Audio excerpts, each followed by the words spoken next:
বিশ্বযুদ্ধের কথা শুনলে সবার প্রথমেই ভেসে আসে গত শতকের কথা। ১৯১৪ থেকে ১৯১৮ সালের প্রথম বিশ্বযুদ্ধ কিংবা ১৯৩৯ থেকে ১৯৪৫ সালের দ্বিতীয় বিশ্বযুদ্ধের কথা লিপিবদ্ধ রয়েছে ইতিহাসের পাতায়।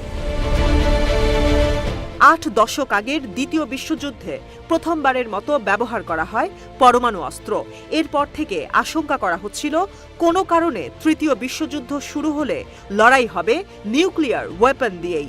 সাম্প্রতিক বছরগুলোয় Russia Ukraine, Azerbaijan Armenia, Hamas Israel, Lebanon Israel, Syria কিংবা ইয়েমেনে গৃহযুদ্ধের কথা কম বেশি সবাই জানে। পরমাণু অস্ত্র ব্যবহার না করা হলেও গৃহযুদ্ধ কিংবা দ্বিপক্ষীয় যুদ্ধগুলোয় যোগ দিয়েছে বিশ্বের বিভিন্ন দেশ।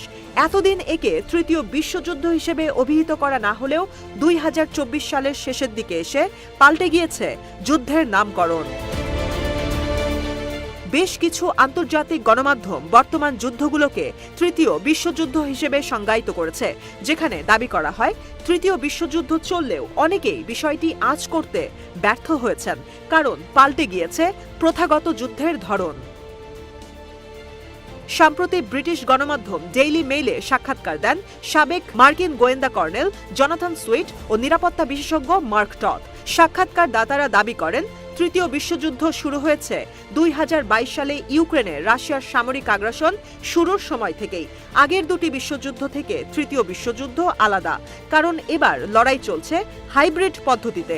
বুলেট ও বোমার পাশাপাশি অস্ত্র হিসেবে ব্যবহার করা হচ্ছে সাইবার অ্যাটাক, মিথ্যা তথ্য ও অর্থনৈতিক চাপ প্রয়োগ। বিশেষজ্ঞরা আরও জানান, আগের দুটি বিশ্বযুদ্ধের মতো ইউক্রেন রাশিয়া ও ইরান ইসরায়েলের সংঘাতে প্রত্যক্ষ ও পরোক্ষভাবে জড়িয়ে পড়েছে বিভিন্ন দেশ।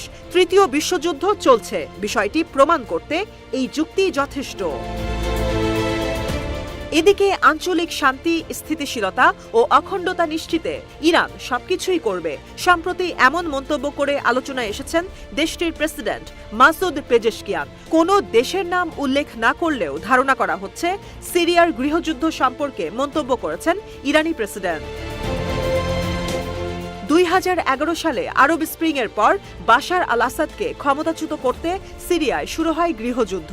তবে এর ৯ বছর বাদে রাশিয়া ও তুরস্কের মধ্যস্থতায় অস্ত্রবিরতি চুক্তি কার্যকর করে সিরিয়ার সেনাবাহিনী ও বিদ্রোহী গোষ্ঠী। গেল সপ্তাহ থেকে আবারও শুরু হয়েছে রক্তক্ষয়ী সংঘাত, যেখানে ইদলিবের পর সরকারি বাহিনীর দখলে থাকা অঞ্চল আলেপ্পোর নিয়ন্ত্রণে চলে গেছে বিদ্রোহী গোষ্ঠী হায়াত তাহরির আল শামের হাতে।